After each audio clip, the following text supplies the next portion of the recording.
ते विघ्न बाधा तार दे, गौरी के लाला गणपति, गौरी के लाला गणपति। ते विघ्न बाधा तार दे, दुख दरिद्र दूरिया कर दे, दुख दरिद्र दूरिया कर दे, सुख के दिया पार दे, गौरी के लाला गणपति, गौरी के लाला गणपति।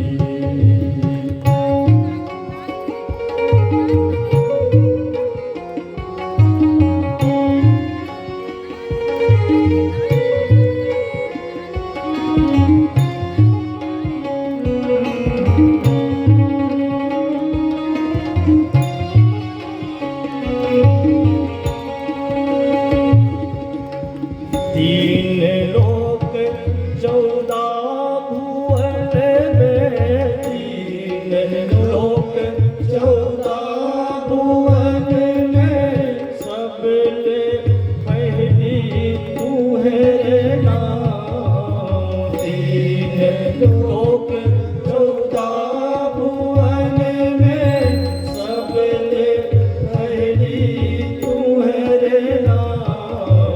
देवता मन के सब रटत, हे देवता मन के सब रटत है, ये गजानन तार दे, गौरी के लाला गणपति, गौरी के लाला गणपति।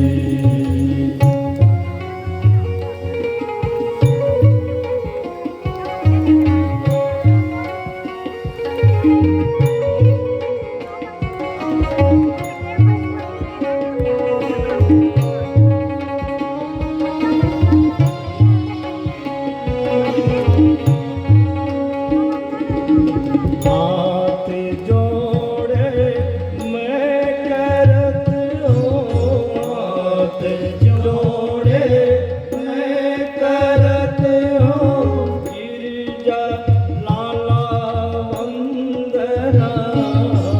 हाथ जोड़े मैं करत हूँ, गिरजा लाला वंदना। भरे सभा में आके थे, भरे सभा में आके तेरा लाज मोरे राखी दे, गौरी के लाला गणपति, गौरी के लाला गणपति। ते विघ्न बाधा तार दे, दुख दरिद्र दूरिया कर दे, दुख दरिद्र दूरिया कर दे, सुख के दिया पार दे, गौरी के लाला गणपति, गौरी के लाला गणपति, गौरी के लाला गणपति।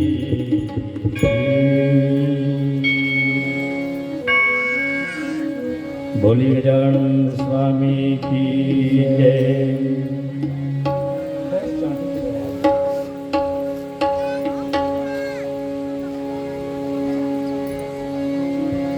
ध्यान मूलम गुरु मूर्ति, पूजा मूलम गुरु पदम, मंत्र मूलम गुरुर्वाक्यम, मोक्ष मूलम गुरु कृपा। सच्चिदानंद रूपाय विश्वोत्पत्त्यादिहेतवे तापत्रे विनाशाय श्रीकृष्णाय वयं नुमः। जड़ चेतन जग जीव जत सकल राम मैं जाने। बंधो सबके पद कमल सदा जोरी जुग पाए। सूक्ष्म रूप में उपस्थित परम पूज्य गुरुदेव वंदनीय माता जी की सत्ता को नमन करते हुए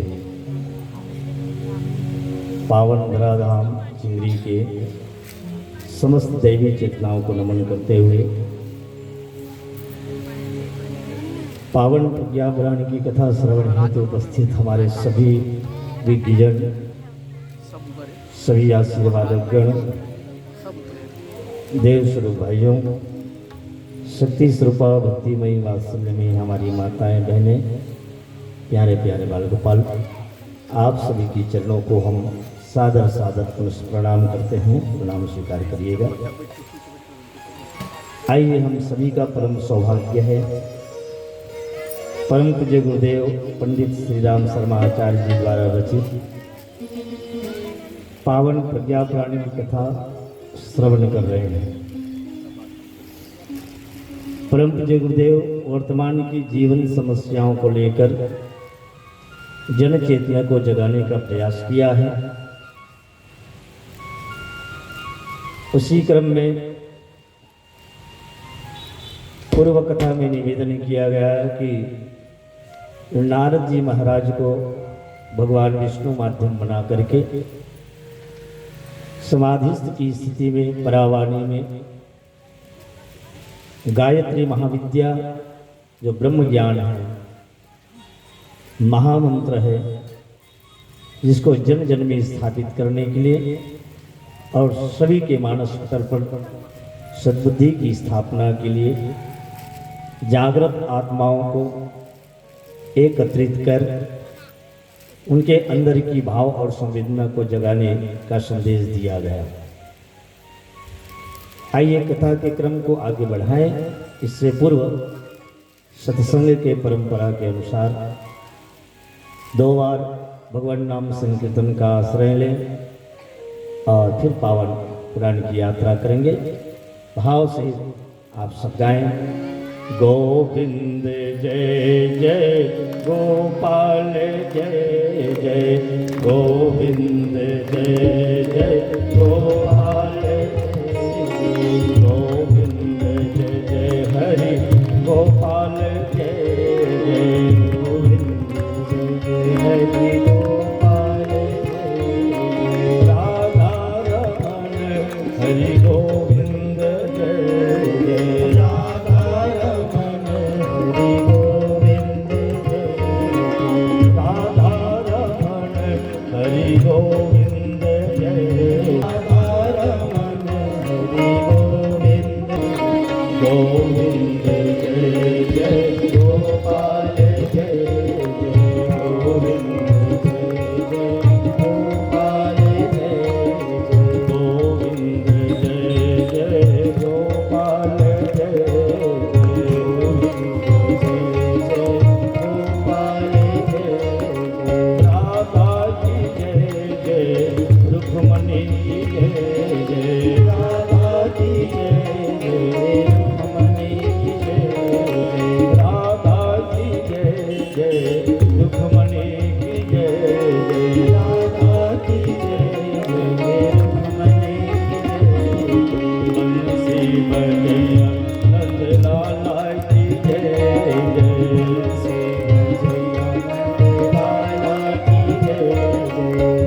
पाशेन मणिदा पारदेन च यस्य जाता सदा तत्त्वज्ञानं तत्ते वदाम्यहम्।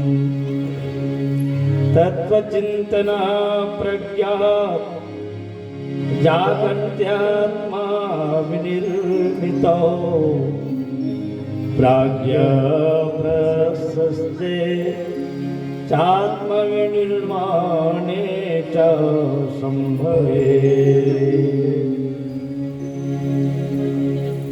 भगवान विष्णु नारद जी को उपदेश दे रहे हैं। भगवान ने कहा, हे नारद, यह ब्रह्म विद्या गायत्री महामंत्र का करें सभी जन जाप, अनास्था संकट कटे मिटे सभी संताप। गायत्री ब्रह्म विद्या है। यही कल्प वृक्ष है, यही कामधेनु है, यही पारस है। स्वर्ग के देवता इसी का पैपान करके जो है स्वर्ग में आनंद लेते हैं। इसी कल्प वृक्ष के नीचे बैठकर सभी सुखों का उपभोग करते हैं।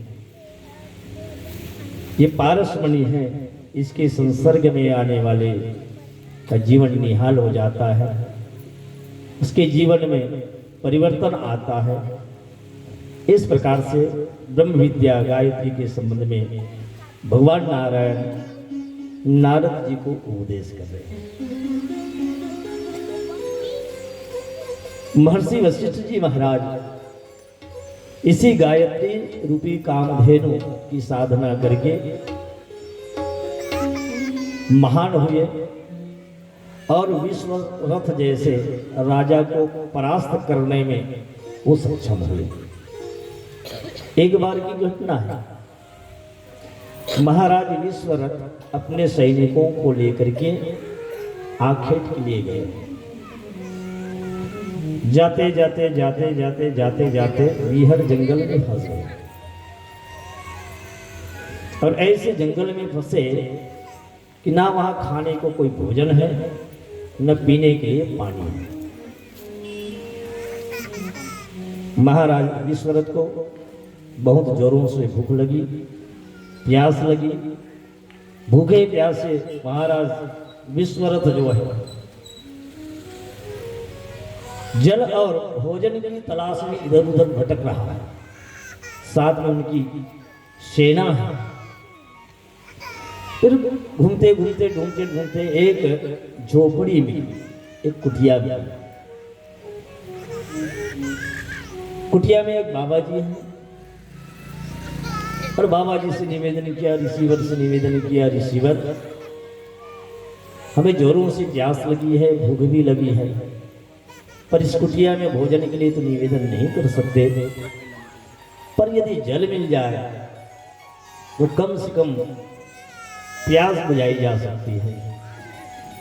इस निवेदन के साथ में महाराज विश्वरथ ने ऋषिवर से कहा। ऋषि प्रसन्न हो गए और बोले, राजन, ये क्षेत्र आपका है और मैं आपको केवल पानी नहीं, केवल जल नहीं, मैं आपको भोजन भी करवाऊंगा। राजन ने कहा, ऋषिवर, मैं अकेला नहीं हूं, मेरे साथ मेरी सेना है, इतने लोग हैं, अब भोजन कैसे करवा पाएंगे? ऋषि ने कहा कि राजन, चिंता करने की बात नहीं, कोई जरूरत नहीं है। मां की कृपा से सब सुलभ हो जाएंगे। आप लोग आइए तो सही, ये जल लीजिए, हाथ मुंह धोइए और बिल्कुल भोजन के लिए बैठ जाइए। राजा विश्वरथ ने सोचा कि बाप रे बाप, आप तो ऐसे बोल रहे हैं जैसे पहले से न्योता दे करके रखे हुए हों कि हमारे घर में मेहमान आएंगे और इतने लोग आएंगे और पहले से भोजन की तैयारी हो गई हो, ऐसे बोल रहे हैं आप। आइए तो राजा, आप सही आइए, हाथ मुंह धो करके बैठिए, माँ की कृपा से सब सुलभ हो जाएगा। और क्या कहना, सभी सैनिकों के साथ राजा बैठ जाता है और फिर मिनटों में 56 भोग राजन जो है ऋषि जो है राजा और उनकी सेना को परस देते हैं। भोजन पाते पाते मन ही मन सोच रहा है कि इस झोपड़ी में ऐसी कौन सी शक्ति है, कौन सी ताकत है जो राजमहल में भोजन नहीं वो भोजन यहां मिल रहा है। आश्चर्य में पड़ गया। और वो ऋषिवर कोई और नहीं, ऋषि वशिष्ठ जी महाराज हैं, जिन्होंने गायत्री की साधना की। राजन ने पूछा, भोजन तो आप 56 भोग खिला दिए मुनिवर, लेकिन मेरी जिज्ञासा है कि आपने कौन सी ऐसी शक्ति आपके पास में है जिनकी कृपा से आपने ये 56 भोग हमको खिलाया। तब वशिष्ठ जी ने कहा कि राजन, मेरे पास में एक कामधेनु है, गौ है, उस गौ माता की कृपा से ये सब संभव हुआ है। अब राजा की नीयत बदल गई। राजा ने कहा, तब तो ऐसे कामधेनु को झोपड़ी में क्यों, महल में रहना चाहिए। राजन ने आदेश किया, हे ऋषिवर, अब आपको चाहिए कि वो गौ माता मुझे दे दो। ऋषिवर ने कहा, बोले राजन, ये गौ माता मैं नहीं दे सकता, ये कामधेनु है और जीवन भर की मेरी कमाई है, मैंने इसी को ही तो हासिल किया है, मैं नहीं दे सकता।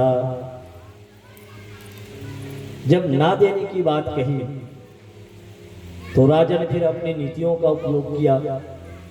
बोले कि ऋषिवर, राजा के पास में 4 नीति होती है, साम दाम दंड और भेद। और चूंकि तुम मेरे क्षेत्र में हो, इसलिए सबसे पहले तुम्हें समझाइश से ले जाना चाहता हूं। समझ में यदि बात नहीं आएगी तो दाम चाहिए, कितने में दोगे, सौदा करिए। वशिष्ठ जी ने कहा, ऋषिवर नरेश, राजन, मां की सौदा नहीं होती और ना ही मां को ऐसे खरीदे जा सकते हैं, मैं नहीं दे सकता। ऋषि हट करने लगा और इधर राजा हट, तो आप जानते हैं कहावत भी है, बाल हट, नारी हट और राज हट। राजा विश्वरथ हट करने लगा और बोले, यदि तुम ये कामधेनु नहीं दोगे तो हम जबरदस्ती इसको बलपूर्वक ले जाएंगे। और बलपूर्वक ले जाने की बात कह करके अपने सैनिकों को आदेश किया, जाओ वो कामधेनु जहां भी हो उसे लेकर के ले चलो राजमहल। ये कहने की देर थी, क्या कहना। फिर गौ माता ने हुंकार भरी और उसके ही अंदर से फिर सैनिक निकलने लगे, धर धर धर धर। और फिर क्या हुआ, विश्वरथ राजा के समस्त सैनिकों को परास्त कर दिया। लज्जित होकर के राजन वापस हुआ और शर्म के मारे उसको नींद नहीं आई, नींद नहीं आई। बोले कि एक मामूली सा झोपड़ी में रहने वाले ऋषि ने हमको परास्त कर दिया, ऐसी उनके पास में शक्ति है, आज तो मैं नहीं छोड़ूंगा। तो नंगी तलवार लेकर के उस रात वशिष्ठ जी को मारने के लिए वो राजा रात्रि में पहुंच गया। पूनम की रात थी। माता अरुंधति के साथ में दोनों आपस में संवाद कर रहे हैं। माता अरुंधति ने पूछा, बोले मुनिवर, जरा ये बताइए, जिस प्रकार से चंद्रमा की छटा पूरे ब्रह्मांड में इस प्रकार से फैली हुई है, क्या आज के इस काल में, आज के इस समय में कोई यशस्वी राजा नहीं है जब ये बात कही तो वशिष्ठ जी ने कहा कि है देवी, एक राजा है। और वो राजा कौन? जो आज ही मिल करके जो हट कर रहा था, माता कामदेवनी को ले जाने के लिए हट कर रहा था, वो यदि अपने अहंकार को त्याग करके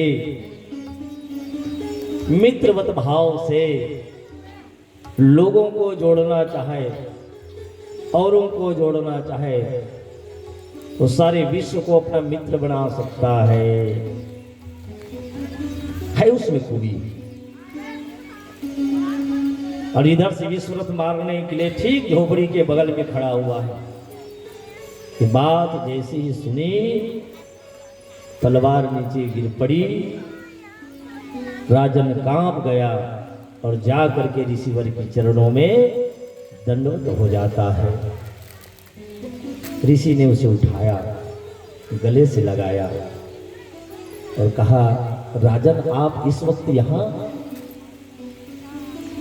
विश्वरथ ने कहा, हे ऋषिवर, मैं बहुत लज्जित हूं, मैं तो राजन कहलाने के योग्य भी नहीं हूं, मैं तो कायर हूं, मैं कायर हूं, मुझे तो बड़ी से बड़ी सजा मिलनी चाहिए, मैं आपकी चरणों में हूं, त्राहिमाम क्षमा करिए। और जैसे ही महाराज विश्वरथ ने उनकी चरणों को पकड़ करके गिड़गिड़ाने लगा, वशिष्ठ जी उसे उठा करके सीने से लगा लिया और बोले कि अब तुम इस कामधेनु के लायक हो, क्योंकि कामधेनु को प्राप्त करना, ब्रह्म विद्या को प्राप्त करना, सद्ज्ञान को प्राप्त करना अहंकारी के वश में नहीं है। श्रद्धावान लभते ज्ञानम, श्रद्धावान लभते ज्ञानम। श्रद्धावान पुरुष ही ज्ञान को प्राप्त कर सकता है, अहंकार से नहीं। ज्ञान चाहिए तो श्रद्धा चाहिए, श्रद्धावान को ज्ञान की प्राप्ति होगी। अब तुम्हारा अहंकार गल गया है, अब इस ब्रह्म विद्या के योग्य हो तुम। और फिर गायत्री की दीक्षा किसको दी? विश्वामित्र को दी। और वही विश्वरथ राजा कालांतर में क्या बनता है? विश्वामित्र बनता है। बोली वेद माता गायत्री की। और वही विश्वामित्र जी महाराज गायत्री के एक पुरस्चरण को पूर्ण करके ब्रह्म विद्या गायत्री को स्थापित करते हैं और अपने क्षत्रिय धर्म को छोड़कर ब्राह्मणत्व को ग्रहण करता है। और उन्होंने भुजा उठा करके यह बात कही, धीग बलम क्षत्रिय बलम ब्रह्म तेजो बलम बलम। धिक्कार है ऐसे क्षत्रिय के बल को, उससे तो कई गुना ब्रह्म बल है, ब्रह्म बल है। आत्मीय परिजनों, ब्रह्म बल के सामने संसार का कोई बल टिक नहीं सकता।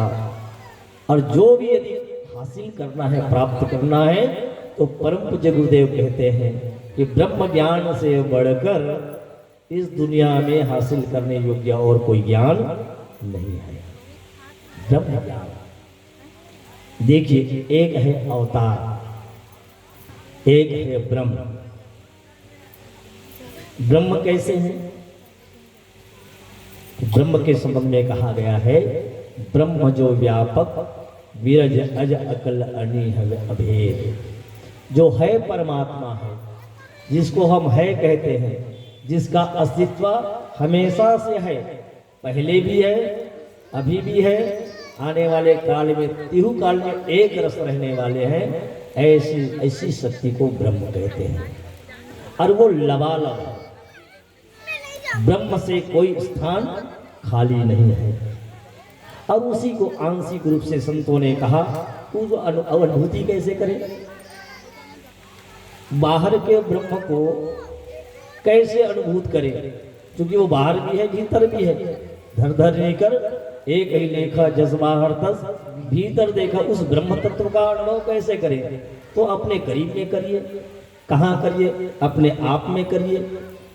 आप हो, तुम हो, ये प्रमाणित करता है कि ब्रह्म है। तो अपने में ही अनुभव करिए और निज में ही अनुभव करोगे और निज की अनुभूति काम आएगी, है ना? यदि मैं गुड़ खाऊं तो गुड़ का स्वाद कौन लेगा भाई? आप ले पाएंगे? कितना मीठा है, क्या है? अच्छा, मैं खा के भी आपको बताऊंगा कि गुड़ इतना मीठा है, तो क्या आप अनुभव कर पाएंगे? कभी गुड़ खाए हैं इसलिए अनुभव कर पाएंगे, चलो इतना मीठा होगा, लेकिन जो मैं अनुभव कर रहा हूं वो अनुभव आप कर पाएंगे क्या? बिल्कुल नहीं कर पाएंगे। तो क्या करना पड़ेगा? खुद को खाना पड़ेगा। ऐसे ब्रह्म तत्व खुद की अनुभूति में आनी चाहिए, प्रत्येक को अनुभव करना होगा। और तभी तो भगवान शिव जी ने कहा कि उमा कहूं मैं अनुभव अपना। किसका अनुभव? मैं का अनुभव, अनुभव अपना। हे देवी, और इससे बढ़कर और कुछ नहीं है, इसको अनुभव करिए। और जिसको जान लेने के बाद में और कुछ जानने की आवश्यकता ना रहे। वेदांत के सिद्धांत के अनुसार से जानने योग्य चीजें क्या है? तो ब्रह्म ज्ञान है, आत्म तत्व है। और कैसे करेंगे? निज आत्म की अनुभूति बिना निज आत्म नंद को क्या जाने। निज आत्म की अनुभूति बिना निज आत्म नंद को क्या जाने। निज आत्म की अनुभूति बिना निज आत्म नंद को क्या जाने। अनव्याही किताब पढ़ के, अनव्याही किताब पढ़ के ससुराल की बातें क्या जाने। अनव्याही किताबें पढ़ के ससुराल की बातें क्या जाने।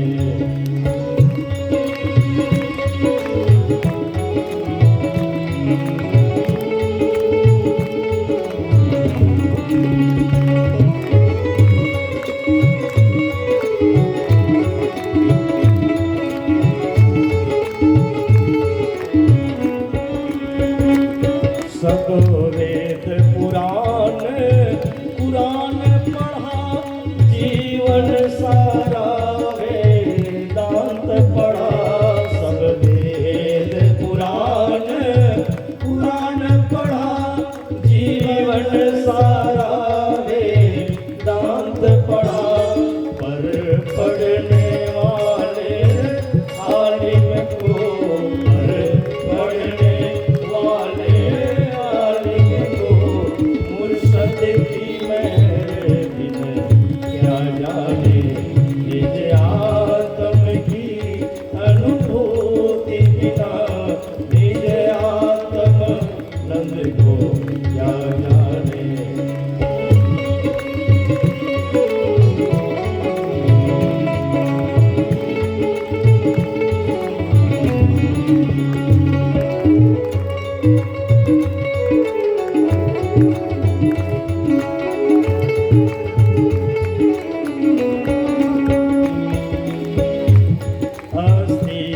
चराचर में व्यापक वह मैं हूँ बोल रहा। अस्तित्व चराचर में व्यापक वह मैं हूँ बोल रहा। जो श्रुति की तेरे सुनी न सुनी, जो श्रुति की तेरे सुनी न सुनी। अभिमानी मूर्ख क्या जाने। निज आत्म की अनुभूति बिना निज आत्म नंद को क्या जाने।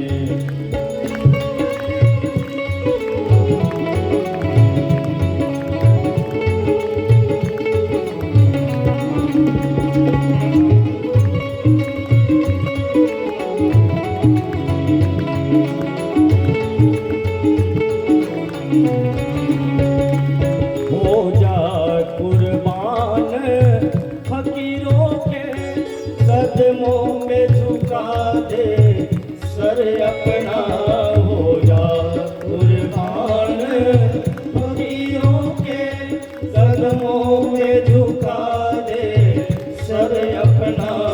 फिर देख नजारा दिखाई, फिर देख नजारा दिखाई, कर देखा नहीं तो क्या जाने निज आत्म की अनुभूति बिना, निज आत्म नंद को क्या जाने।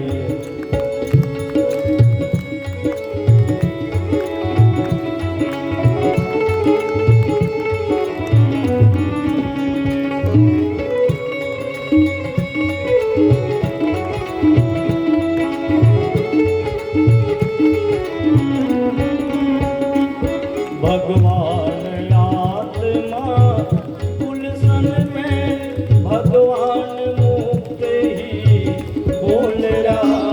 भगवान आत्मा गुलशन में, भगवान मुक्त ही बोल रहा। जर्रा जर्रा मैं हूँ, मैं हूँ, जर्रा जर्रा मैं हूँ, मैं हूँ। जिसने न सुना हो क्या जाने निज आत्म की अनुभूति बिना, निज आत्म नंद को क्या जाने, निज आत्म नंद को क्या जाने, निज आत्म नंद को क्या जाने।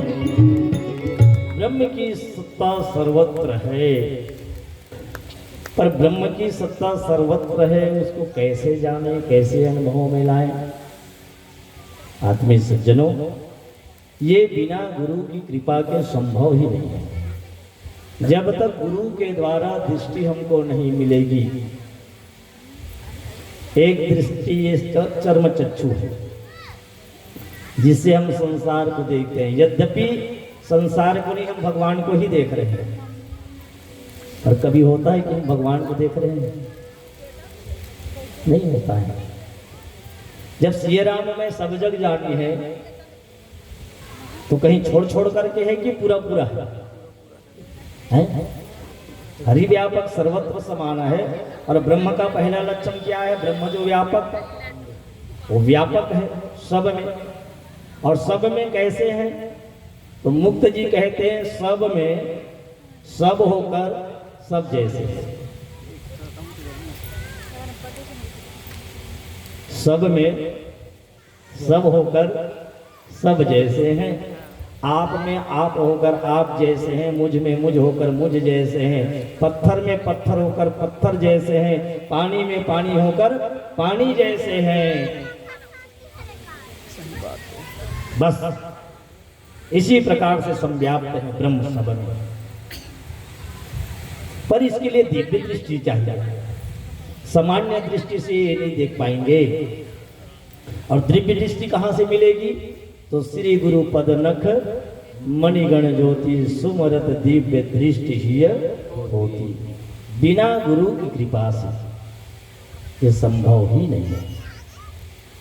वो गुरु के पास है दिव्य दृष्टि।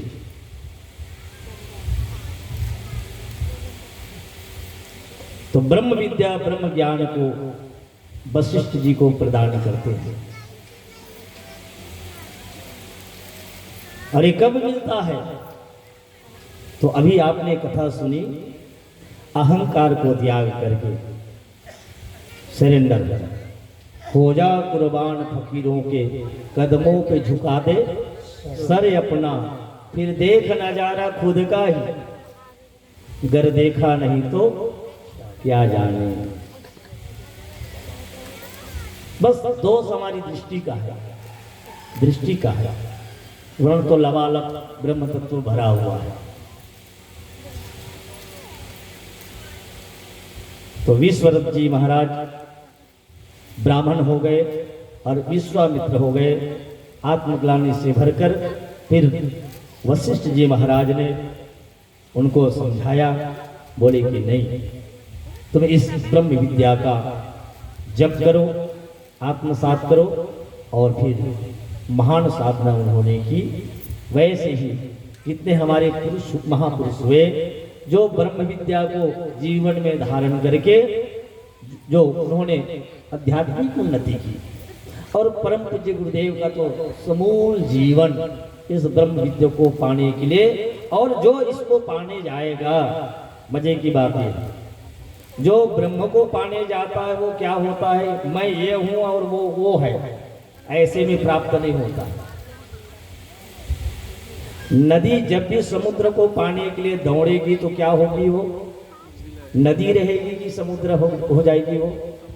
और जब तक अपने पन का भान है, यदि उनको नदी होने का भान है, तब तक मान के चलिए कि वो समुद्र नहीं हुई है। और समुद्र यदि हो गई है तो नदी नहीं है। ऐसे ही जीव, जब जीव रहता है तो ब्रह्म नहीं होता है, ब्रह्म होता है तो जीव नहीं होता। होने का मतलब है तो वही है, लेकिन उसकी अनुभूति में, उसकी मान्यता में। जब वो ब्रह्म हो जाएगा तो जीवपना खत्म। इसलिए तो कहा गया अपना अस्तित्व मिटाने को। अरे भाई, बीज बीज रहकर पेड़ बनेगा कि पेड़ अपने अस्तित्व को खोकर पेड़ बनेगा? कोई भी बीज लगाते हैं तो वो बीज पेड़ बनने के लिए अपने अस्तित्व को समाप्त कर देता है, तब वो क्या बनता है, पेड़ बनता है। वैसे ही जिमि सरिता जल निधि महाजाई, होई अचल जिमि जीव हरि पाई। और तब मानस काग ने कहा है, सोई जानहि देहि देहु जना, सोई जानहि देहि देहु जना, सोई जानहि देहि देहु जना, सोई जानहि देहि देहु जना, जानत तुम ही तुम होई जाए, जानत तुम ही तुम होई जाए।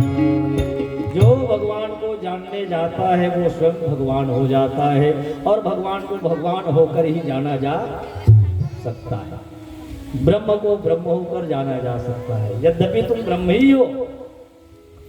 अच्छा ये बताइए, एक घटना अक्सर लोग सुनाते हैं। एक शेर का शावक बच्चा भेड़िए के झुंड में मिल गया, और भेड़िए के झुंड में मिल करके वो भेड़ियों के साथ में रहना शुरू कर दिया। जैसे भेड़िए चलते थे वैसे वो चलता था, जैसे वो लोग चिल्लाते थे वो भी चिल्लाता था। और रहते रहते उनकी आदत सी बन गई, बस उनको भान ही नहीं है कि वो शेर है, शेर का बच्चा है, रहने लगा साथ में। एक दिन जंगल में घूम रहा था, जंगल का राजा आया और भेड़ियों को दौड़ाया। जब भेड़ियों को दौड़ाया तो ये भी दौड़ने लगा। कौन? शेर का शावक। शेर जो था भेड़ियों को छोड़ करके एक ही को पकड़ा, इसको अपने स्वजाति को पकड़ा। बोले कि नालायक कहेंगे, अरे वो लोग भाग रहे हैं, अच्छी बात है, ठीक बात है, जान बचाने के लिए भागेंगे, लेकिन तुम मेरे बिरादरी होकर के तुम भाग रहे हो, तुम दबा करके तुम क्यों भाग रहे हो? तो भेड़िए जैसे चिल्लाने लगे, नहीं बाबा छोड़ दो छोड़ दो छोड़ दो, मैं मर जाऊंगा, ये हो जाऊंगा, वो हो जाऊंगा। चुप चुप, नालायक तू कौन है पता है? चल तेरे को दिखाता हूं। और दिखाने के लिए ले गया, पानी के पास ले जाता है। देख तू मेरे जैसा है ना? किसके जैसा है? मेरे जैसा है ना? जी। तो उस बिरादरी का नहीं है, इस बिरादरी का है। देख दहाड़ मेरे जैसे, बोले दहाड़। फिर दहाड़ने लगा। और तू शेर है, और शेर ऐसे लोमड़ी से भागना मत, तू जंगल का राजा है। अब ये बताइए, वो शावक क्या पहले भेड़िया था? और भेड़िए को हम शेर बना सकते हैं? ना, वो शेर ही है। कौन है वो? शेर ही है, लेकिन अपने स्वरूप का उसको भान नहीं था। गधे के बच्चे को क्या कहेंगे? कुत्ता? नहीं, गधे के बच्चे कुत्ता नहीं कहेंगे, क्या कहेंगे? गधा कहेंगे। इसमें क्या बात है? गधे के बच्चे को हम गधा कहेंगे, कुत्ते के बच्चे को क्या कहेंगे? कुत्ता कहेंगे, बिल्ली के बच्चे को बिल्ली कहेंगे। और एक आप ले आइए, और ले आइए दो चार, ठीक है। घोड़े के बच्चे को और भगवान के बच्चे को, भगवान के बच्चे को क्या कहेंगे? इसमें विश्वास नहीं है, इसमें कहाँ विश्वास है? भले चिल्ला रहे हैं हम ईश्वर अंश जीव अविनाशी चेतन अमर सा सुग्रासी, भगवान में गुण क्या है? तो वो क्या है? वो अविनाशी है। हम भी तो अविनाशी हैं। अरे हम काल के महाकाल हैं, कितने शरीर को खाए पता है? ये काल जो है, महाकाल जो है, कितने शरीर को खाया है पता है? खबर ही नहीं है। आने वाले समय में कितने शरीर को खाएगा पता है? पता ही नहीं है। तो हम भी अविनाशी हैं। और भगवान कृष्ण गीता में कहते हैं कि आत्मा नित्य है, ये मरने वाले नहीं, न जलने वाले नहीं, न भीगने वाले नहीं। ये सब तो आप पढ़ते रहते हैं ना। आत्मा को अग्नि जला सकती है, ना पानी भिगा सकती है, ये आप पढ़ते हैं। तो हमारी जो आत्मा है वो भी तो नित्य है, हमेशा रहने वाली है, वही ईश्वर का अंश है।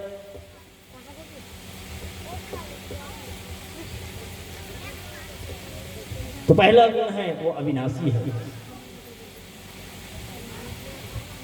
और क्या है? चेतन है। चेतन कहते हैं जानने पने को, चेतन कहते हैं जानने पने को, तिहु काल और तीनों अवस्था को जानने वाला है। अरे कौन जानता है? अरे मैं ही तो जानता हूं जी। आप जानते हो कि नहीं? अभी आप यहाँ बैठे हो, किसको जान रहे हो? वर्तमान को जान रहे हो। दूसरे सत्र में बैठे थे, इसको भी तो जानते होंगे। भूत को भी जानते हैं कि नहीं? सब भूत लोग भूत को जानते हैं, ठीक। और आने वाले शाम को भी जान रहे हैं कि नहीं? तीनों के साक्षी कौन? आप ही तो हैं, जिसको आप मैं कहते हैं, आप ही हैं कि? जी। तीन अवस्थाओं को भी आप जानते हैं, नहीं जानते वाली बात ही नहीं। अभी जागृत अवस्था में है, फिर रात्रि होगी, नींद आएगी, सो जाएंगे, सुसुप्ति अवस्था में आ जाएंगे। और कभी कभी होता है कि जब गाढ़ी नींद लगती है, खूब आनंद लेते हैं, आनंद लेते हैं, नींद का भी आनंद लेते हैं, और सुबह उठकर कहते हैं कि आज जो नींद लगी वो क्या हुआ? हमारे सियान मन का है, जिसे घोड़ा बेच के सोए थे, इससे नींद ही से, ठीक है। गाढ़ी नींद को भी जानते हैं। और उसी सुसुप्ति की अवस्था में हमको स्वप्न आता है, स्वप्न को भी जानता है कि नहीं? तब तो सुबह उठ करके हम बताते हैं कि आज ऐसे ऐसे मैंने स्वप्न देखा है। तो तीनों में मेरी मौजूदगी है कि नहीं, मेरी उपस्थिति है कि नहीं? दिक्कत यह है कि हम ये 3.5 हाथ का जो शरीर है उसी को मैं मान लेते हैं, आत्म तत्व को जानते। यद्यपि इस शरीर में भी मैं कण कण रग रग में मैं ही हूं, जहां भी हाथ रखोगे मैं की सत्ता से बाहर नहीं है, यहां मैं हूं कि नहीं? अच्छा, और मजे की बात बता रहा हूं, यदि मेरी मौजूदगी वहां नहीं होती तो मैं जानता कैसे? काग्रोपीठ खजवात है, काग्रोपीठ खजवात है। अब तो हाथ तो नहीं पुलिस होकर, ठीक है। तब बगल वाले पड़ोसी के भी एक खजवात भैया इसे, और मजाक बात वो खजवात है। अरे यार वो नीचे ढाने कर जा, एक नीचे बगल, हाँ एक टिकट ऊपर, ये कैसे होते भाई? अरे ते वहां हंस तक तो है होते ना, वहां हंस नहीं देखते। हमारी चेतना वहां भी है, सर्वत्र है। ये क्या है भाई? क्या है? सही सही बताना बाबा, इतने उम्र के हो गए, झूठ मत बोलो। क्या है? हाँ ये देखो नहीं बता इस बेचारा है का चीज है। हाँ नान चुकली का बता देते। अच्छा चलो ये डंडा में से मैं लकड़ी निकाल लेता हूँ, तब डंडा रहना चाहिए। डंडा में से लकड़ी निकाल लूं तब डंडा रहे, तब डंडा है, और नहीं है तो डंडा।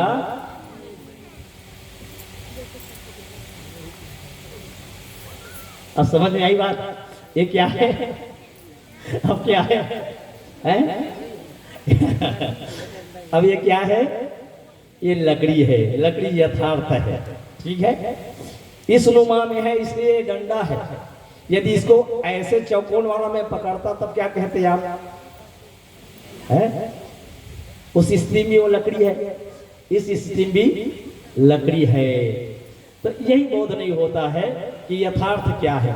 मैं तो इसी प्रकार से है कुछ और मानते कुछ और है। इसी प्रकार से संसार में भी हमारी मान्यता है कुछ और मानते कुछ और है।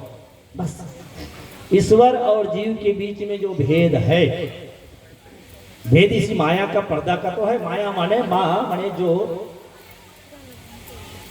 या माने जो, माया माने नहीं, जो नहीं है पर होने का दस्तक दे दे उसी का नाम माया है। नहीं होकर होना दिखाए, ठीक है। अब ये देखिए जिसमें टेंट खड़ा हुआ है, आप कहेंगे खंबा है, खंबा नहीं है, वो क्या है? लोहा है ना, लेकिन आप क्या कहेंगे? खंबा। अरे खंबल कुटी कुटी काट दूंगा, खंबा कहूँ और लोहा रही कि नहीं रही? लोहा तब हो रही, लोहा तब हो रही। बस यही अंतर है। यथार्थ में वो लोहा है, हर बर्तन में मिट्टी है, पर हम देखते किसको हैं? बर्तन को देखते हैं। हर कपड़े में धागा है, पर देखते किसको हैं? कपड़े को। और इसी को ब्रह्मानंद जी ने कहा है क्या? अब पाया है, अब पाया है, अब पाया है, अब पाया है, अब पाया है, अब पाया है, अब पाया है। सद्गुरु ने भेद लखाया है, सद्गुरु ने भेद लखाया है, अब पाया है, अब पाया है, अब पाया है, अब पाया है। सोना जेवर गढ़े सोनारा, भांति भांति सब न्यारा न्यारा। सोना जेवर गढ़े सोनारा, भांति भांति सब न्यारा न्यारा। जब मैं बेचन गई बजरिया, जब मैं बेचन गई बजरिया, भाव बराबर पाया है, अब पाया है, अब पाया है, अब पाया है, अब पाया है। सद्गुरु ने भेद लखाया है, सद्गुरु ने भेद लखाया है, अब पाया है, अब पाया है, अब पाया है, अब पाया है। बस इसी भेद को जानने की जरूरत है। अब पाया है, अब पाया है क्या? सद्गुरु ने भेद लखाया है। सद्गुरु ने दी है ये जानकारी। कैसे? बोले सोना जेवर गढ़े सुनारा, भांति भांति सब न्यारा न्यारा। और जब मैं बेचन चली बजरिया तो भाव बराबर पाया है। एक बार घटना घटी, एक महोदय जी तंगी आ गई, कभी कभी आर्थिक स्थिति गड़बड़ा जाती है, तो कुछ नहीं मिला तो घर में पिताजी पुराने हमारे दादाजी और उससे भी आगे से दो मूर्ति रखी हुई थी। एक गणेश जी की मूर्ति थी और एक चूहे जी की मूर्ति थी। अब दोनों को लेकर वो सुनार के पास गया, जौहरी के पास में। बोले सुनार दादा ये जरा इसकी कीमत बताइए। तो बोले कि देखो भाई, लाओ लाओ लाओ।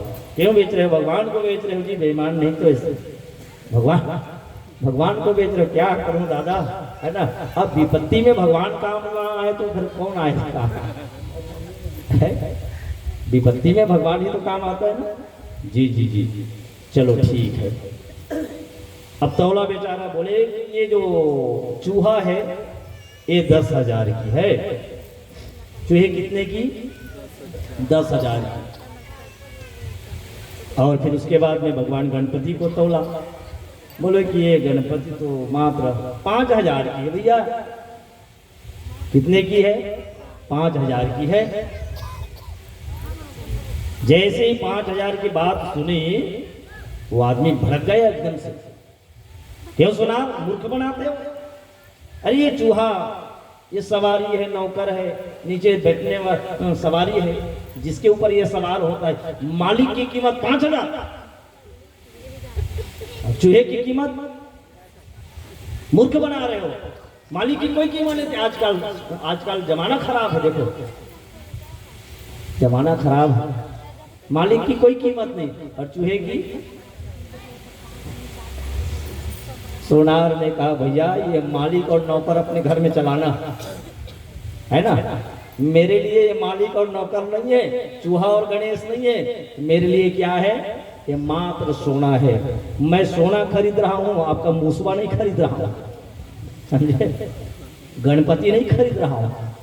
बस मामला यही है। तो कीमत किसकी है? सोने की कीमत है। इसी भेद को जानने की जरूरत है। लेकिन बताए कौन? केवल एक ही सत्ता है, वो है गुरु सत्ता।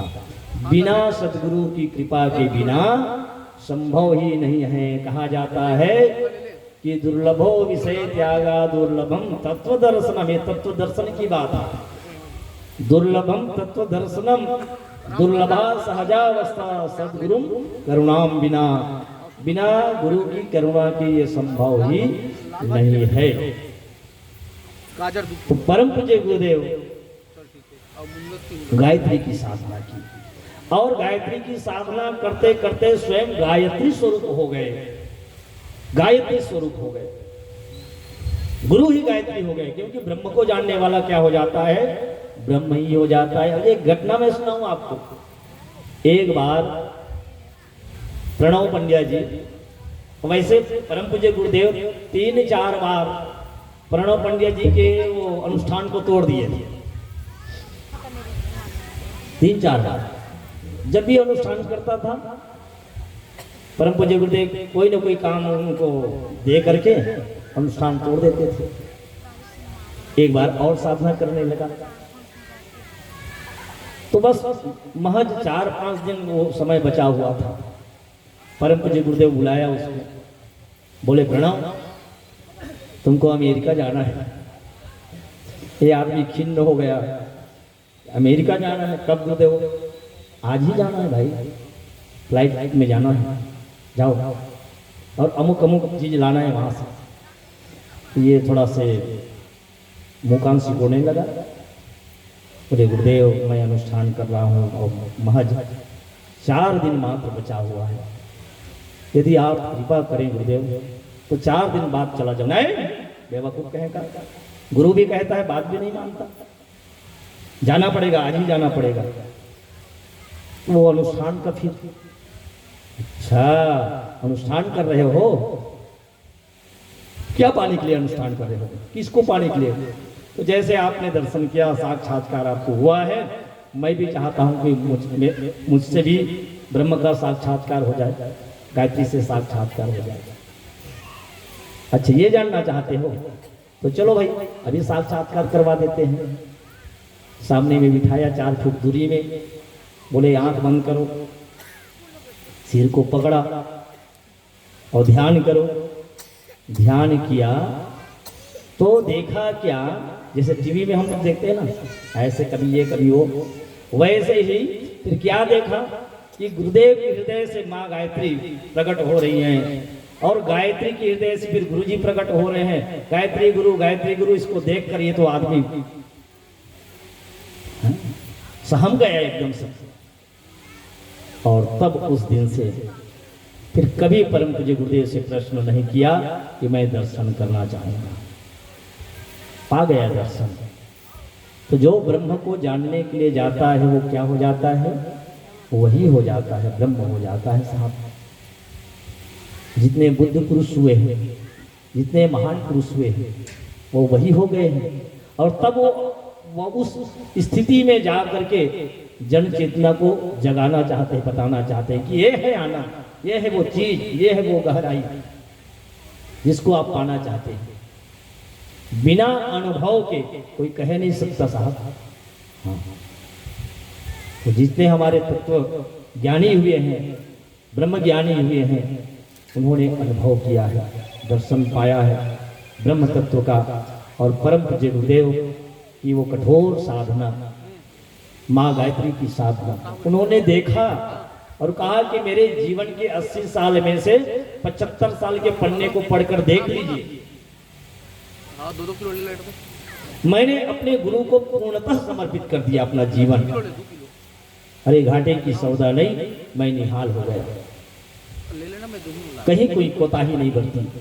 जैसे साहेब कबीर ने कहा कि आपका अपना चादर देख लीजिए कैसा है। हम लोग तो यही कहते हैं ना कि मैली चादर ओढ़ के कैसे द्वार तुम्हारे, नहीं, हम लोग यही गाते हैं। लेकिन हिम्मत किया कौन? साहेब कबीर ने। और उन्होंने कहा अंत में, ध्रुव प्रहलाद सुदामा ने ओढ़ी चदरिया, सुखदेव ने निर्मल कीनी, ये सब ने निर्मल किया। और दास कबीर ने ऐसी ओढ़ी कि ज्यों की त्यों धर दीनी चदरिया, झीनी रे झीनी। बेदाग चदरिया को उन्होंने सौंप दिया। और हम तो जगह जगह दाग कर चुके हैं, तो हम लोग तो यही गा सकते हैं ना, है ना। मैली चादर ओढ़ के कैसे द्वार तुम्हारे आऊं, मैं चादर ओढ़ के द्वार तुम्हारे आऊं। ये पावन परमेश्वर ने, ये पावन परमेश्वर ने मन ही मन शरमाऊं। मैली चादर ओढ़ के कैसे द्वार तुम्हारे आऊं।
जय, सद्गुरुदेव भगवान की जय। और परम पूज्य गुरुदेव की गायत्री साधना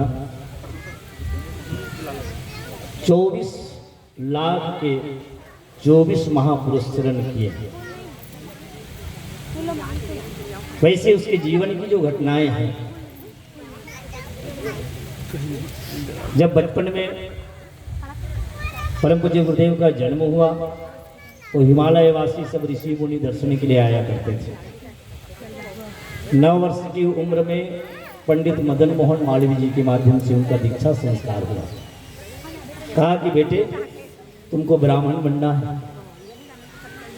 परम पूज्य गुरुदेव को लगा कि हम तो ऑलरेडी ब्राह्मण हैं, ब्राह्मण खानदान में जन्म लिए। गुरुजी ने कहा बेटे कोई जन्म से ब्राह्मण नहीं होता है, जन्मना जायते शूद्र, संस्कार से वो द्विज होता है, उसका दूसरा जन्म होता है। गायत्री जप करके ब्राह्मण होता है। ब्रह्म विद्या से संपन्न उस साधक को ब्राह्मण कहा जाता है। जो समाज के लोगों में जो मोह जनित जो विकार है उसको दूर करने वाले होते हैं, ऐसों को कहा गया है बंदों प्रथम महीसुर चरणा मोह जनित संशय सब। ऐसे नहीं कि जन्म ले लिए तो सर्टिफिकेट मिल गई, ऐसा नहीं होता है। इस ब्रह्म विद्या के माध्यम से तुम बनोगे। 15 वर्ष की आयु में घटना घटी, उनके अपने गुरु से उनकी मुलाकात हुई और फिर तो जीवन नैया उसके हाथों सौंप दी और गुरु के इशारे पर साधना उन्होंने प्रारंभ करी। 24 वर्ष तक कठोर तपस्या करके गायत्री को सिद्ध किया। और कैसे तपस्या की उन्होंने, उनकी साधना क्या रही, तो गौ माता को जौ खिलाते थे। गौ माता उसको पकाकर गोबर के माध्यम से जौ को निकालती थी और उसी को धो करके सुखा करके पीस करके रोटी बनाई करती थी माता जी। और उसी में से 2-3 रोटी खा करके गौ माता के मठा से 24 वर्ष तक के कठोर तपस्या करके अपने सारे इंद्रियों को कछुआ की तरह सिमेट करके समेट करके उन्होंने गायत्री की कठोर साधना की। तब इस काल में, इस युग में उन्होंने गायत्री को अपने जीवन का सब कुछ बना लिया और गायत्री में स्वयं हो गया। और फिर माँ गायत्री को, जो इस संस्कृति के जन्मदाता हैं, देव संस्कृति के निर्माता यज्ञ पिता गायत्री माता, जिसको हम भारतीय संस्कृति कहते हैं, सारे विश्व की प्रथम संस्कृति, शास्त्रों में कहा गया है सा प्रथमा संस्कृति विश्ववारा। ये पूरे संसार की प्रथम संस्कृति देव संस्कृति। दुर्भाग्य हमारा अपना कि हम भारतीय लोग, सनातनी लोग अपनी संस्कृति को भूलते जा रहे हैं और बाहर के लोग भारतीय संस्कृति को अपना रहे हैं। कितना बड़ा दुर्भाग्य है। वो कहावत नहीं है हमारे छत्तीसगढ़ में, लइका वाले हैं पड़ोसी है,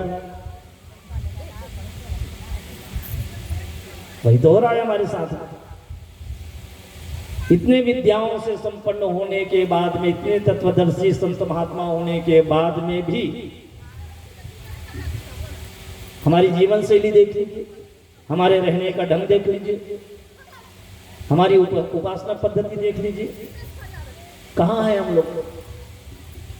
बहुत पीछे हैं साहब, बहुत पीछे हैं हम लोग।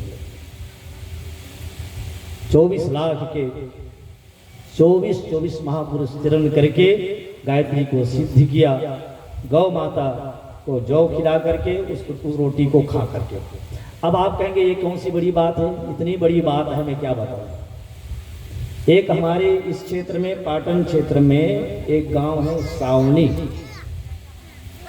सावनी में रहने वाला था वो एक आदमी, पुराना मैट्रिक पास, बिसहत कैवर्त निषाद, हमारे गायत्री के परम साधक थे। वो गांव दीवार लेखन किया करते थे, हमारे साथ में वो रहा करते थे। उनके जीवन की घटना है। उन्होंने शुरुआत किया जब गुरुदेव गौ माता को जौ खिला करके और रोटी खा करके साधना कर सकते हैं तो हम क्यों नहीं कर सकते। संकल्प लिया और साधना प्रारंभ किया तो हुआ क्या पता है, मात्र 19 दिन में मरणासन में चला गया, मरने की स्थिति आ गई। फिर जा करके आसपास के वरिष्ठों ने उनको समझाया कि भैया गुरु गुरु है ना, अवतारी चेतना है, गुरु की देखा सीखी मत करो, गुरु जो कह रहे हैं वो काम करो। और ये कठोर साधना किसी गुरु के, किसी समर्थ गुरु के संरक्षण में किया जाता है, आप अकेले नहीं कर सकते। और इसीलिए गुह्य साधनाओं के लिए कोई सद्गुरु चाहिए साथ में जो उपाय बताए। जब मुक्त जी का श्रीमद् भागवत कथा होती थी तो कितने लोगों को समाधि लग जाती थी, और कई तो ऐसे जिनका तो अंत ही हो गया उस स्थिति में। कितने ऐसे लोग हैं, एक डोंगरगांव क्षेत्र से वो तबला वादन कर रहा था, वो तबला वादन करते करते समाधि लग गई उनको। और मजे की बात क्या संयोग रहा, इधर तबला का ताल खत्म और वो बेचारा खत्म, इधर तबला का ताल अंतिम और उसका अंतिम, उस स्थिति में। तो वहां जाने के बाद में वहां से लौटने की भी कुछ विधा है जिसको जानना जरूरी है। तो मरणासन में चला गया। फिर हम लोग विनोद में पूछते थे, अच्छा ये बताइए वो रोटी कैसी लगती थी, तब वो बताया करते थे, भैया देखो नीम के बीज को आप बीज को फली निकाल करके बीज को पीस लो, पीस करके रोटी बना लो और रोटी बना करके खा लो। अब इतने से आप जान सकते हैं इतनी कड़वी होती, इतनी कड़वी, बताओ इतनी कड़वी रोटी को खाकर कितने बरस तक, 24 बरस तक महाकाल ने, परम पूज्य गुरुदेव ने कठोर साधना की साहब हम सबके कल्याण के लिए। सामान्य बात नहीं है, सामान्य बात नहीं है। तब उन्होंने सिद्ध किया और तब उन्होंने अपने पहले विचार से इस दुनिया को अपने विचार के माध्यम से बदल देने का उन्होंने संकल्प लिया। सामान्य बात नहीं है। और लोग एक एक करके मत्स्य अवतार की तरह सब जुड़ते गए।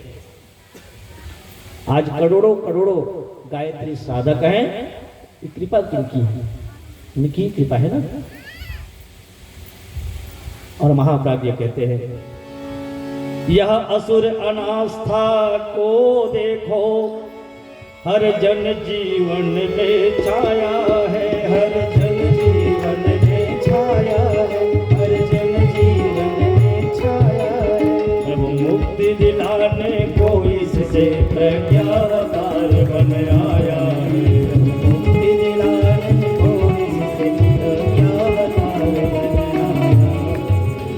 बुद्धावतार का पूरक है या प्रज्ञावतार है निराकार, प्रज्ञावतार है निराकार या प्रज्ञावतार है निराकार। मन सद्बुद्धि सद्कर्म प्रकट इसकी लीला होगी उदार, मन सद्बुद्धि सद्कर्म प्रकट इसकी लीला होगी उदार। बोले कि यह जो अवतार है प्रज्ञावतार वो बुद्धावतार के पूरक है।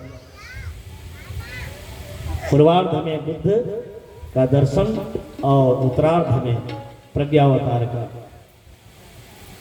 और इस समय सद्बुद्धि को जन जन में स्थापित करना होगा, समझ को जन जन में स्थापित करना होगा। मैंने पहले के सत्र में निवेदन किया, आप कितना भी अध्यात्म के ऊंची शिखर पर चढ़ जाएं साहब, पर आपकी साधना लोक मंगल के लिए है कि नहीं। जितने भी साधक हुए, महापुरुष हुए, सब अपनी साधनाओं की शक्ति को कहाँ लगाया, समाज कल्याण में लगाया, लोक मंगल में लगाया। और आपकी साधना यदि लोक मंगल के काम की यदि नहीं है तो आप कितने भी ऊंचे स्तर के हों, वो शायद विशेष काम के नहीं है। आपके काम के हो सकते हैं लेकिन समाज के काम के वो नहीं है। इसलिए हम साधना जो कर रहे हैं, हमारी साधना की शक्ति जन कल्याण के लिए लगे, औरों को उठाने में, औरों को जगाने में लगे, क्योंकि वो हमारे अपने हैं। तो औरों का कल्याण हो जाए, औरों का कल्याण हो जाए। और इस समय जो विवशताएं हैं उनसे लड़ने के लिए घबराने की जरूरत नहीं है, टक्कर लेने की जरूरत है। घबरा कर कहां भागेंगे है? भागना तो कायरों का काम है ना साहब, कायरों का काम है।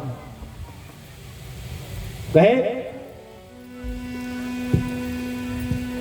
है समय दान विविष्का पर, इससे ना अब घबराना है, इससे ना अब घबराना है, इससे ना अब घबराना है। संगले जागृत आत्माओं को बस स्वर्ग धरा पर लाना है, संगले जागृत आत्माओं को बस स्वर्ग धरा पर लाना।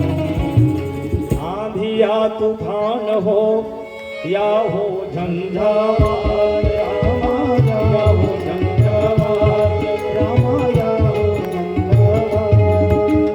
अंधकार के बाद ही आता सुखद प्रभात, अंधकार के बाद ही आता सुखद प्रभात। और इस समय जो समाज में हम जो देख रहे हैं विषकाएं, उनसे लड़ने के लिए इस प्रकार सद्ज्ञान की आवश्यकता है। और हर समझदार को, संस्था से संस्था को, अन्यान्य मत मतांतरों को भी जोड़ने की जरूरत है, तब हम कहीं सनातन को बचा पाएंगे। दुर्भाग्य ये है कि हम एक को मानने वाले अपना अपना अलग ग्रुप बना लिए। बाबा आप ये वाले हो, आप वो वाले हो, आप ये पंथी हो, आप तमुक पंथी हो, आप अमुक पंथी हो तो सनातनी ना। क्या तेरा मेरा ब्रह्म अलग अलग है क्या? कबीर साहब कहते हैं, कहू कौने बौराया जगत में जो दो जगदीश कहां से आया? ये दो जगदीश कहां से आया? बाड़ा बना के रखे, हम तो हमन नहीं डालन जी। कैसे हो जी? पाप लगते हैं जी, डाली देवे थे, हमर में नहीं चले ना।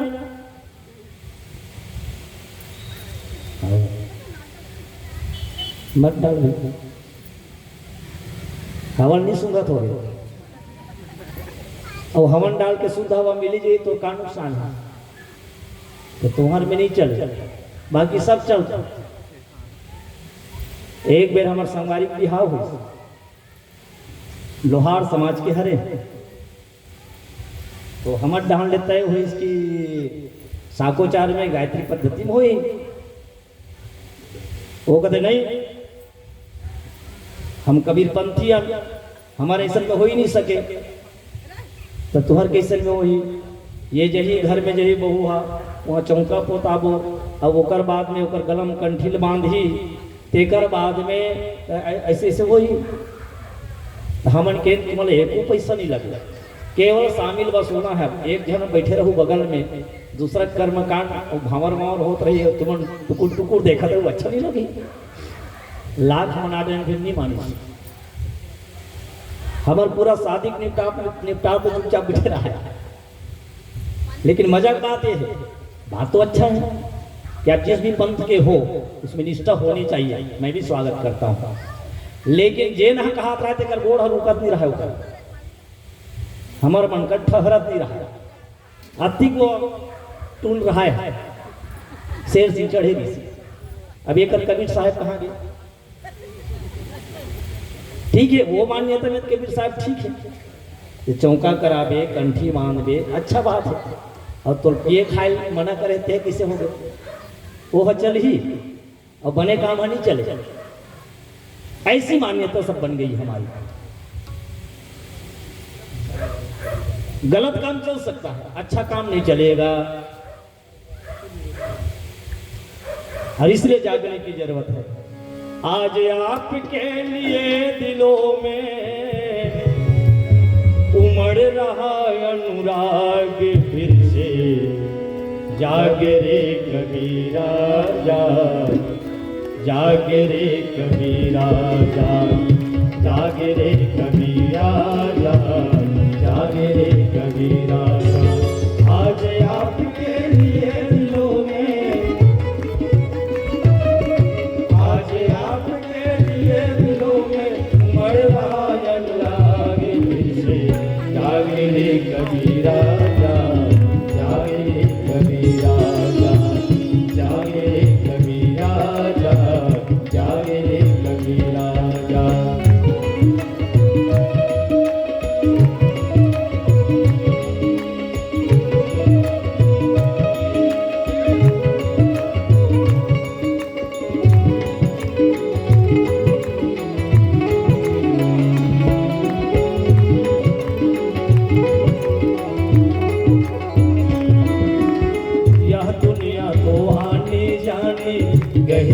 नदिया नाम पुरानी, यह दुनिया तो आने जाने गई नदिया नाम पुरानी। बहुत सुनाए कथा कहानी मगर किसी ने बात न मानी, मगर किसी ने बात न मानी, मगर किसी ने बात न मानी। सब अपनी सफेद चादर पे,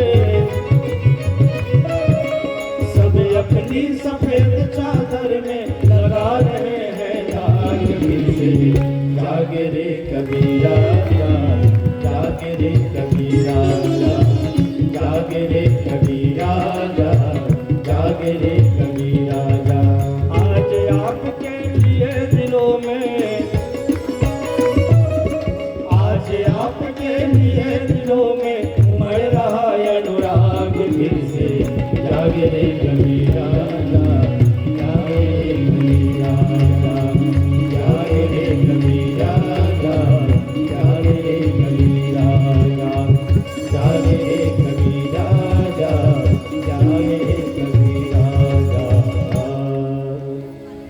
और महाप्राज्ञ कहते हैं कि इस समय समाज में दुर्बुद्धि हावी है।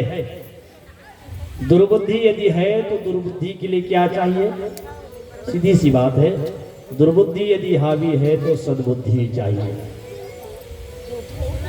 मानस में भी गायत्री माता की वंदना करी गई है, और मानस के गायत्री कौन है? मानस के गायत्री मां सीता है। यहाँ जिस गायत्री की चर्चा हो रही है वो वेद माता गायत्री है, जो सद्बुद्धि की देवी है। और माता सीता जी के वंदना में भी तो यही कहा गया है, जनक सुता जग जननी जाने की, अतिशय प्रिय करुणा निधान की, ताते जुगपद कमल मनाओ और जा सुकृपा निर्मल मति। निर्मल मति ही तो सद्बुद्धि है, निर्मल मति ही तो गायत्री है, जिससे निर्मल मति की प्राप्ति हो। और निर्मल मति ही भगवान को पसंद है।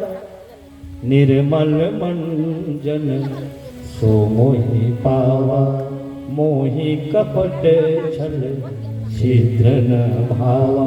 साहिब कबीर ने कहा, कबीरा मन निर्मल भया जैसे गंगा नीर, तो पीछे पीछे हरि फिरत कहत कबीर कबीर। तो मन को निर्मल करने की जरूरत है, बुद्धि को निर्मल करने की जरूरत है, और संग में रहने की जरूरत है। कलयुग में संग शक्ति प्रधान है साहब, संग शक्ति प्रधान है। बेटा एक ओट भी उधर पड़ जाइए, ये वो त्रेता युग नहीं है। भगवान राम कहते हैं कि पूरा ओट किस तरफ है?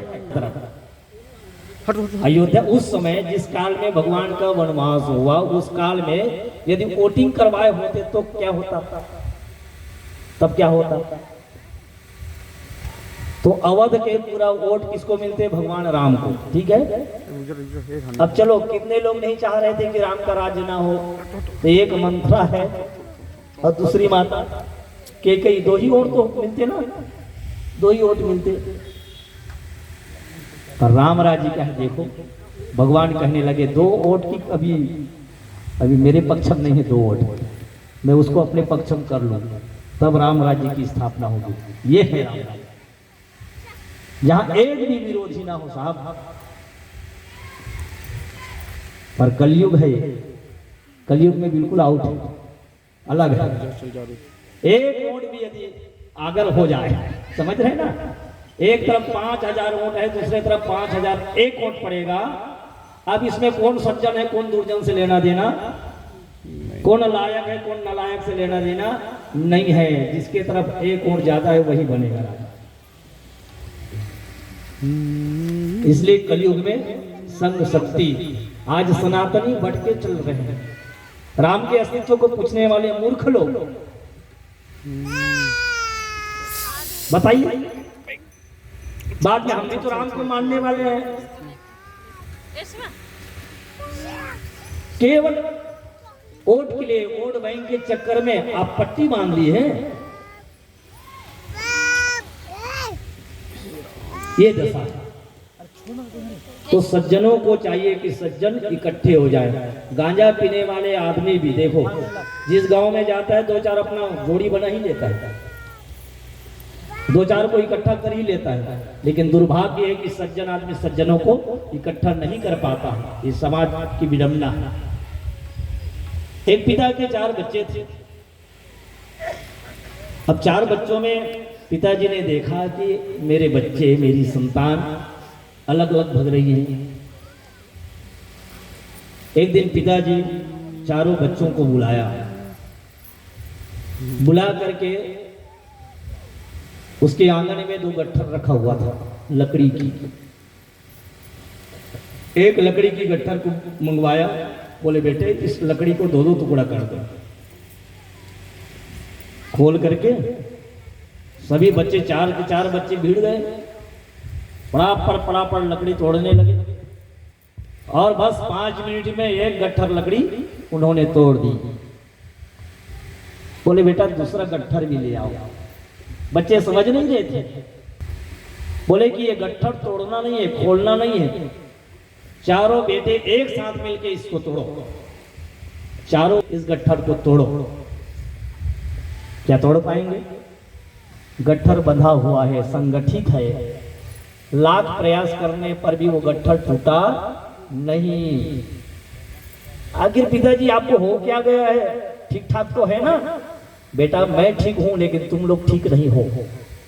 इस गट्ठर से सीखो। एक एक लकड़ी को आपने पड़ तोड़ दिया, अर्थात तुम बिखरे रहोगे तो कोई भी तुमको तोड़ सकता है, लेकिन संगठित रहोगे तो किसी की हिम्मत नहीं होगी कि तुमको तोड़ सके। इसी प्रकार से हम सभी सनातनियों को संगठित होकर के रहना चाहिए। जब राष्ट्र की बात आए, जब समाज में गांव के हित की बात आए, उस समय हम ये वाले वो वाले नहीं, एक हो जाए, एक साथ, एक झुंड में, क्योंकि गांव का कल्याण करना है, समाज का कल्याण करना है। ये ध्येय यदि बन जाए तो बात बन जाए। समाज में कितने ऐसे लोग जो त्याग किए हैं समाज कल्याण के लिए। व्यक्तिगत स्वार्थ को आदमी लोगों ने तिलांजलि दी है साहब। एक किसान था, 4 साल तक अकाल पड़ा, एक दाने तक नहीं हुआ। वो किसान जिसको बीज के रूप में अपने कोठी में भर करके रखा था अन्न को, एक दाना नहीं खाया। और आने वाले बारिश के लिए ये सबके काम आए, ये नोटिस दे करके वो स्वयं भूखे ऐसे प्राण को त्याग दिया औरों के लिए।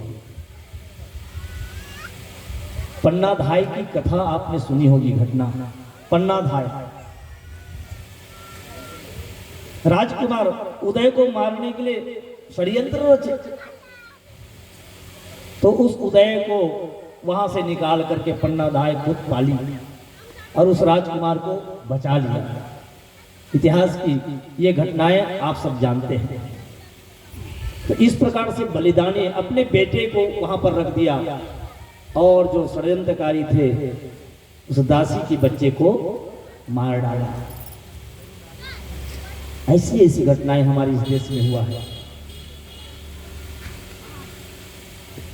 महाप्राज्ञ ऋषिवर को कहते हैं, हे महामुने अब शोक तजो, करना मन में कुछ सोच नहीं, करना मन में कुछ सोच नहीं, करना मन में कुछ सोच नहीं। जो कुछ होता मेरी इच्छा से, इस जग में उनका दोष नहीं। कुछ होता मेरी इच्छा से, इसमें जग का कुछ दोष नहीं। धरती का कष्ट मिटाने को मैं प्रज्ञावतार बन आऊंगा, मैं प्रज्ञावतार बन आऊंगा, मैं प्रज्ञावतार बन आऊंगा। सुंदर नर्तन धारण करके मैं शीघ्र धरा पर आऊंगा, सुंदर नर्तन धारण करके मैं शीघ्र धरा पर आऊंगा। त्रेता युग में जो मेरे संग वानर बन कर आए थे, भालो वानर बन आए थे, भालो वानर बन आए थे।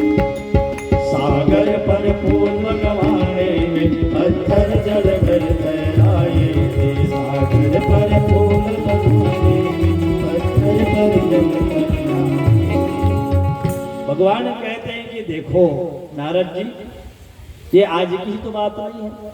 जब जब इस धरा पर अधर्म बढ़ा, धर्म की ग्लानि हुई, तब तब मैंने अवतार लिया है।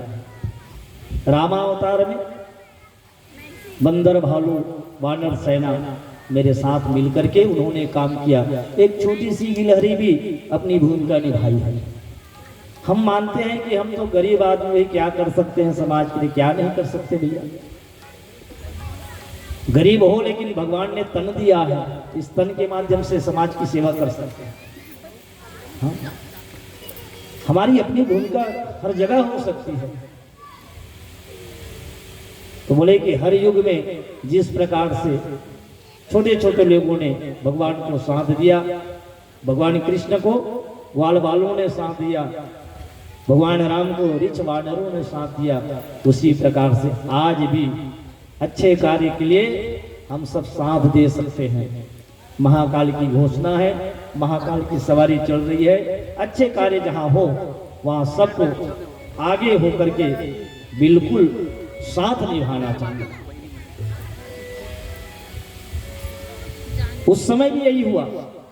और देखिए आज धर्म की चर्चा करोगे ना तो समर्थन कम ही मिलेगा। अच्छा कार्य के लिए आप बात करोगे समर्थन कम मिलेगा। हाँ, लेकिन उसी को और किसी चीज में उड़ाना है तो मेरे अपने गांव की बात करूं, भी लाखों रुपये खर्च किए हैं और 4 साल से मानस कार्यक्रम बंद है। अब किसी को खबर भी नहीं है, चर्चा भी नहीं होती है कि जहां धार्मिक आयोजन होना चाहिए। धर्म कार्य के लिए सब पीछे हैं। बताओ, और नाटक नौटंकी के लिए सब आगे हैं। सबका हित किस में है? कैसे हम सुखी रह सकते हैं, कैसे हम अपने जीवन को उत्कृष्ट बना सकते हैं, इसके लिए तो चिंतन करना पड़ेगा, सोचना पड़ेगा। महाप्राज्ञ कहते हैं, बन गोप ग्वाल द्वापर युग में गिरि गोवर्धन उठवाया था, गिरि गोवर्धन उठवाया था, गिरि गोवर्धन उठवाया था। हर रूप ग्वालिनों का जिनने कब माखन मुझे खिलाया था, रूप ग्वालिनों का जिनने कब माखन मुझे खिलाया था। उन देवों को संदेशा दो, नर नारी रूप धर कर आए, नर नारी रूप धर कर आए, नर नारी रूप धर कर आए। सम्मान आत्म संतोष प्राप्त कर जीवन सफल बना जाए, सम्मान आत्म संतोष प्राप्त कर जीवन सफल बना जाए। अरे उस काल में आप लोग भी तो थे भाई। भगवान कृष्ण को सब पता है, अर्जुन को पता है।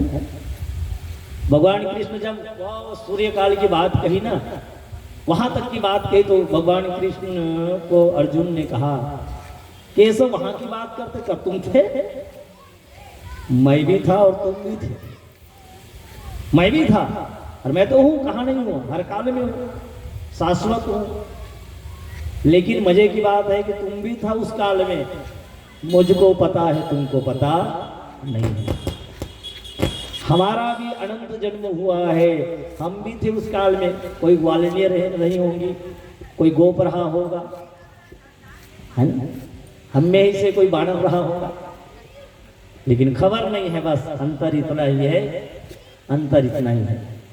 तो इस समय जो भगवान का काम करेगा वही तो पिछले जन्म के देवता है और भी जन्म के देवता है। देवता कौन? सद्गुण सदाचार को देवता कहा गया है, दुर्गुण दुराचार को राक्षस कहा गया है।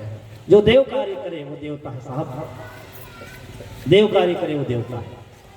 तो समाज में अच्छा कार्य करने के लिए आगे आए, गांव को स्वर्ग बनाए, गांव के वातावरण को अच्छा बनाए।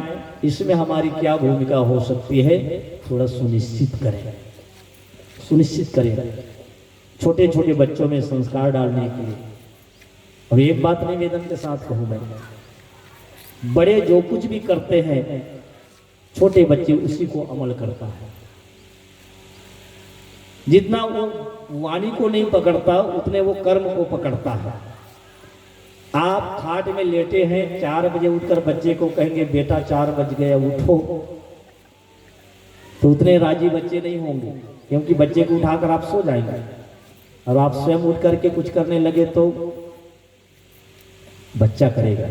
जिस घर में पूजा होती है बच्चा भी घंटी बजाने लगते हैं, भले ही चुटाई खींचे, लेकिन धीरे धीरे आदत में आ जाता है, बच्चे भी करने लगते हैं।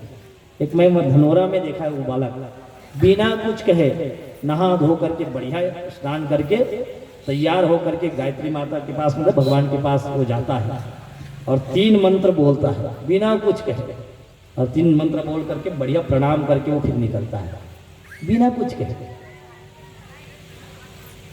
हर कोई माता पिता चाहता है कि हमारी संतानें संस्कारवान हो, लेकिन इसके लिए प्रयास कितना हो रहा है, करना पड़ेगा।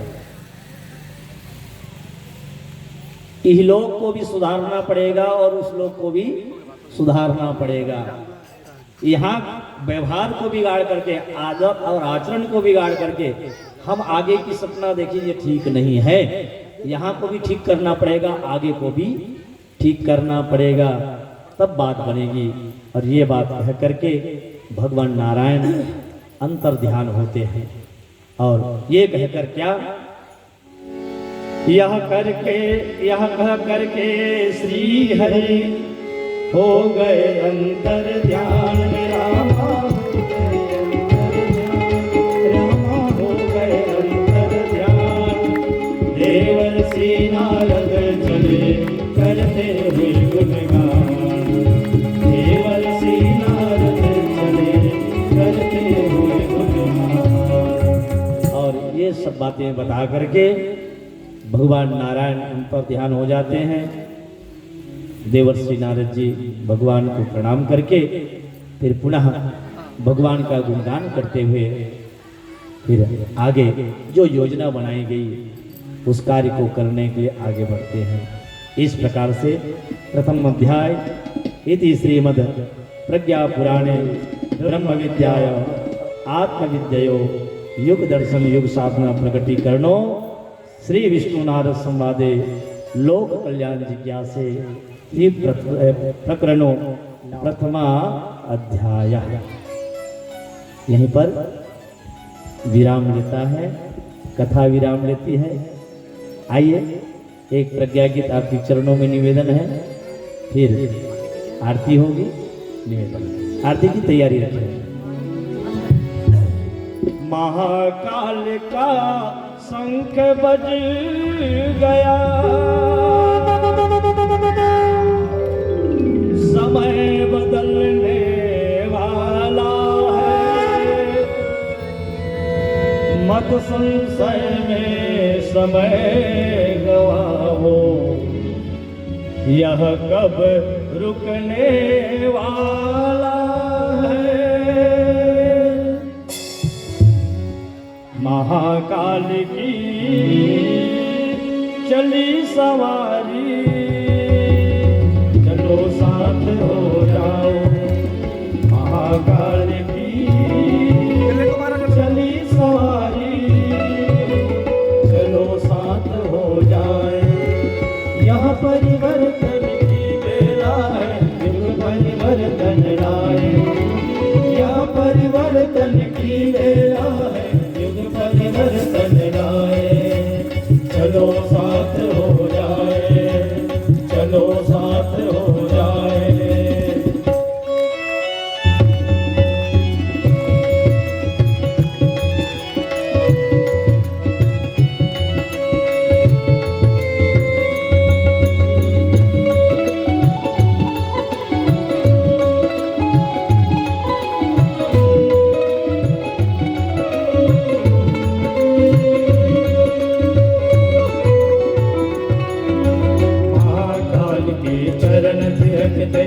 देखो दिग्गज से महाकाल की चाल संभाल, संभल रही न प्रगति से।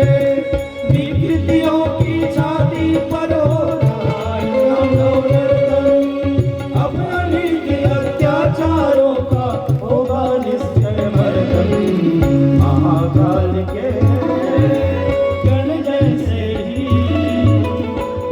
भी कदम बढ़ाए महाकाल के गण जैसे हम भी कदम बढ़ाए।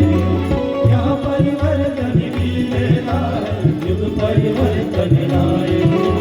यहाँ परिवर्तन भी लेना है, युग बदलाए।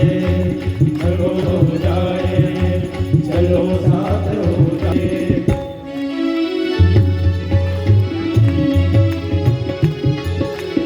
महाराज की आरती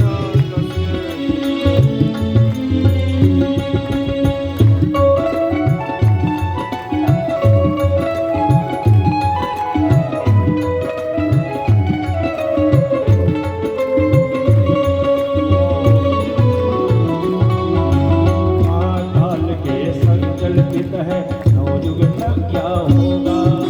हंसे भाग न सड़ेंगे जीवन सुधार।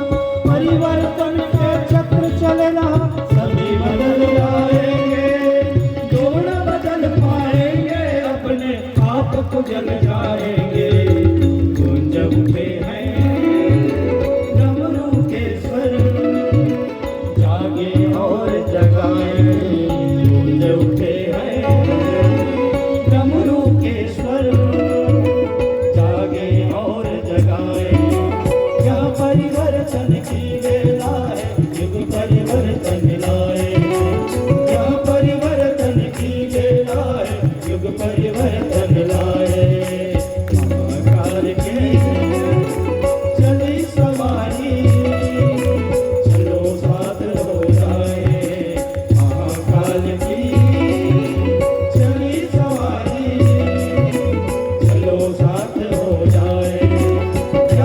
परिवर्तन की वेला है, युग परिवर्तन लाए। यह परिवर्तन की वेला है, युग परिवर्तन लाए। यह परिवर्तन की वेला है, युग परिवर्तन लाए। चलो साथ हो जाए, चलो साथ हो जाए, चलो साथ हो जाए। बोलिए गणपति महाकाल की जय। हरे राम राम राम सीता राम राम राम।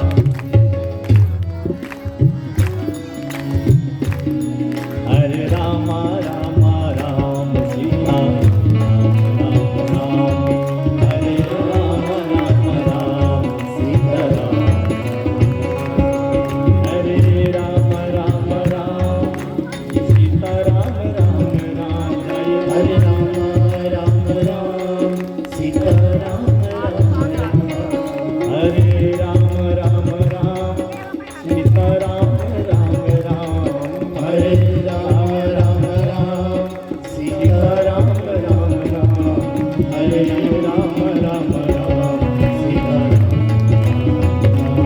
हरे राम राम सीता हरे राम राम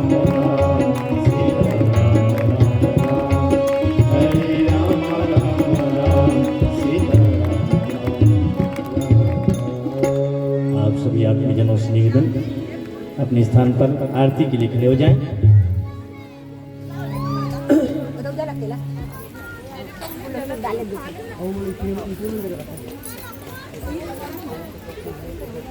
आदि पे नहीं मारा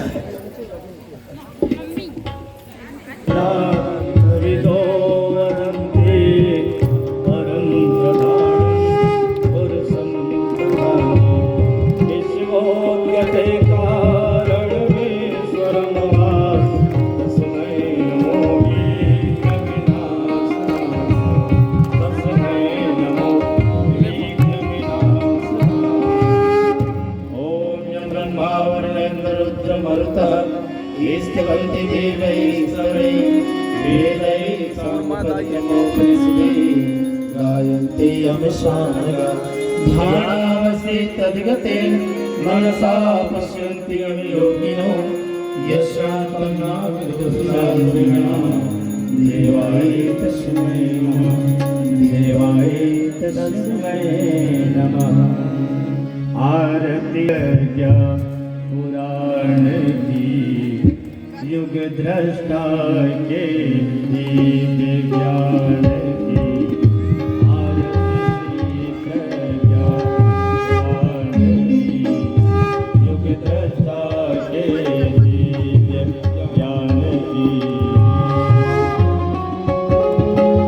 दीन दयाल दुखी जन जन तापों से तापित मन दूषित हुआ मनुष्य चिंतन विकृत होता जन जीवन युक्ति बताए प्रकार की आरती से प्रज्ञा पुराण की युग दृष्टा के दिव्य ज्ञान की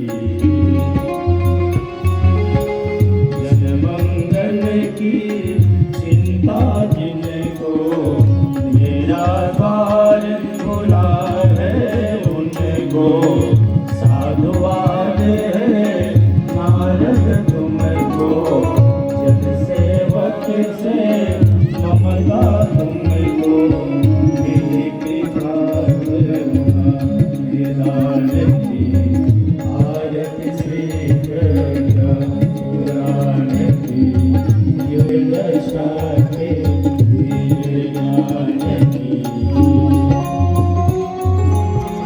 नारद समाधिष्ठ हो जाओ युग का समाधान फिर पाओ लो प्रज्ञा पुराण ले जाओ प्रज्ञा पुत्रों को समझाओ यह कृति है युग समाधान की आरती श्री प्रज्ञा पुराण की युग दशा के दिव्य ज्ञान की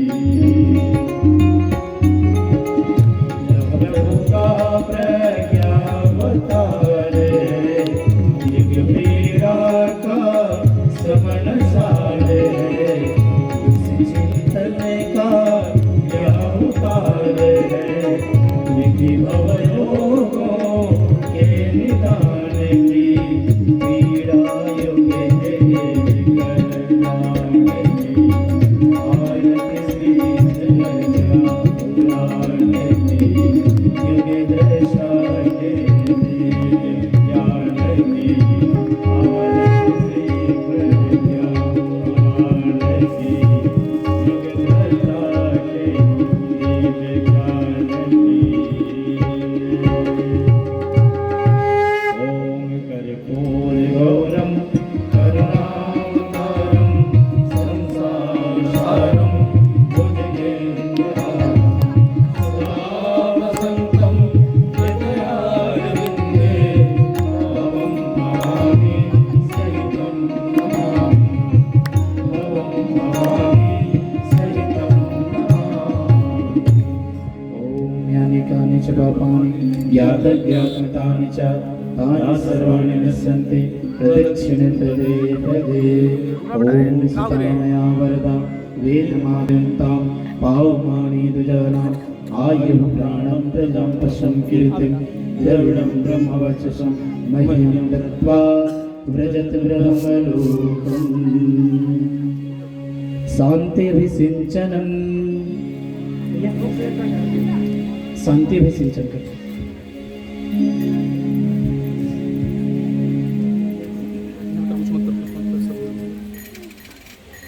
जल पात्र में शांति